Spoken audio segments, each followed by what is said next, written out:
ہر بیماری سے شفا کا عمل۔ مشہور بزرگ حضرت محمد بن اسحاق رحمہ اللہ بیمار ہوئے تو ان کے متوسلین قارورہ لے کر ایک نصرانی طبیب کے پاس علاج کی خاطر گئے۔ راستے میں ایک صاحب ملے، نہایت خوبصورت اور خوش لباس، ان کے جسم مبارک سے نہایت پاکیزہ خوشبو آ رہی تھی۔ انہوں نے فرمایا، کہاں جاتے ہو؟ ان لوگوں نے کہا کہ حضرت سماک رضی رحمۃ اللہ تعالی علیہ کا قارورہ دکھانے کے لیے فلاں طبیب کے پاس جاتے ہیں۔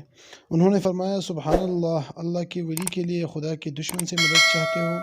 قارورہ پھینکو، واپس جاؤ اور ان سے کہو کہ مقامی درود پر ہاتھ رکھ کر قرآن کی یہ آیت پڑھو، وَبِالْحَقِّ أَنزَلْنَاهُ وَبِالْحَقِّ نَزَلَ۔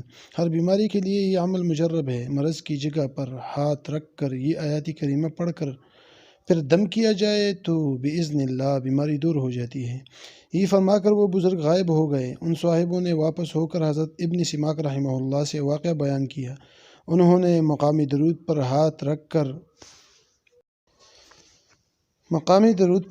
کر یہ کلمہ پڑھے تو فوراً آرام ہو گیا، اور حضرت ابن سماک رحمۃ اللہ علیہ نے فرمایا کہ وہ حضرت خضر علیہ السلام تھے۔